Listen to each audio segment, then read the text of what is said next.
Salam Pancasila dan salam penegakan hukum, sahabat umum Pancasila. Kali ini kami mendapat tag dari @fakta_indo mengenai kejadian di jalan umum seorang laki-laki yang diduga ayahnya itu menyuruh anak kecil atau di dalam kategori anak di bawah umur untuk mengendarai kendaraan di jalan umum.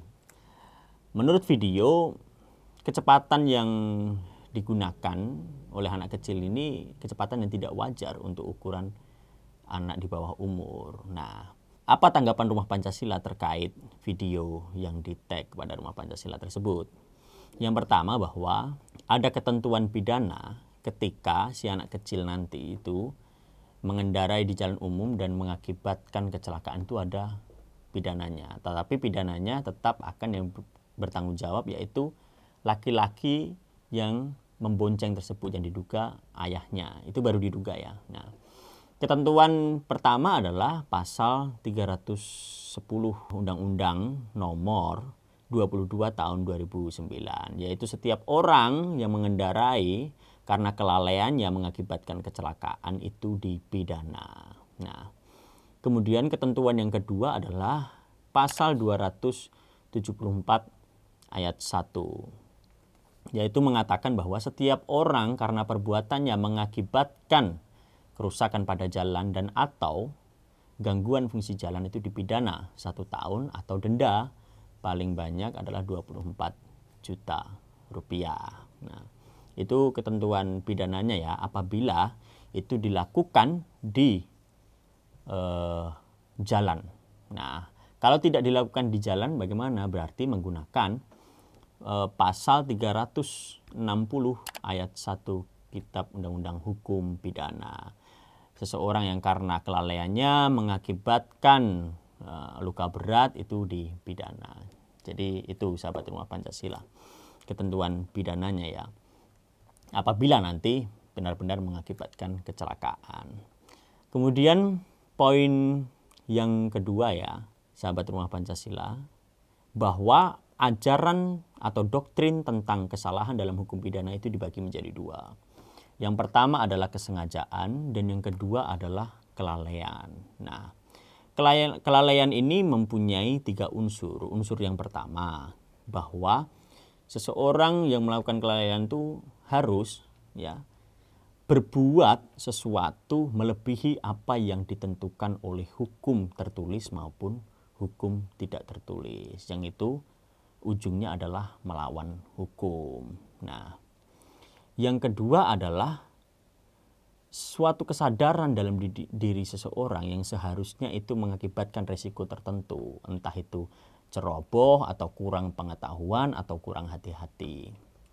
Dan unsur yang ketiga adalah perbuatan tersebut itu dapat dicela ya, baik menurut undang-undang maupun menurut kebiasaan yang hidup di dalam masyarakat. Nah, itu 3 unsur kelalaian. Lalu ada juga 2 skema kelalaian. Yang pertama adalah culpa lata yang disadari, yaitu seseorang yang sadar akan risiko sesuatu tetapi tidak ingin akibat dari risiko itu terjadi. Nah, misalnya contohnya apa? Ceroboh, lalu tak acuh atau lalai. Nah, itu masuk dalam kategori culpa lata yang disadari. Yang kedua adalah culpa lata yang tidak disadari, yaitu seseorang yang seharusnya tahu akan risiko tetapi tidak demikian. Nah, itu misalnya apa? Kalau yang seperti itu, misalnya lengah. Nah, itu masuk dalam kategori culpa lata yang tidak disadari.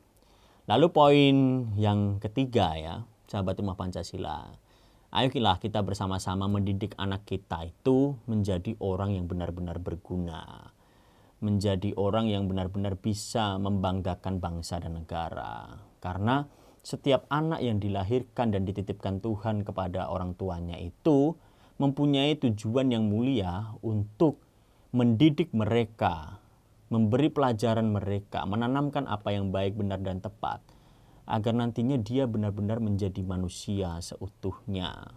Ya, apakah kita tidak bangga kalau anak kita berprestasi, baik di kancah nasional maupun internasional. Siapa yang akan menerima pujian itu? Pasti juga orang tuanya, karena mendidik anaknya dengan baik. Bangsanya juga akan mendapat nama, negaranya akan mendapat nama.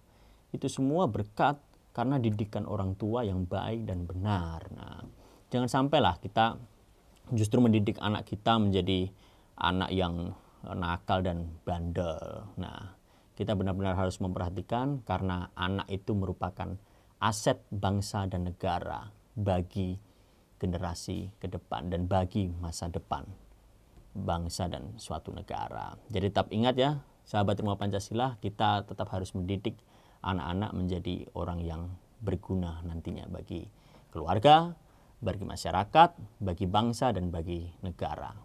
Itu sahabat Rumah Pancasila, tetap ikuti video-video Rumah Pancasila. Jangan lupa berbuat baik kepada sesama dan kepada ciptaan Tuhan. Jangan lupa buka mata, buka telinga, dan buka hati kita. Salam Pancasila dan salam penegakan hukum.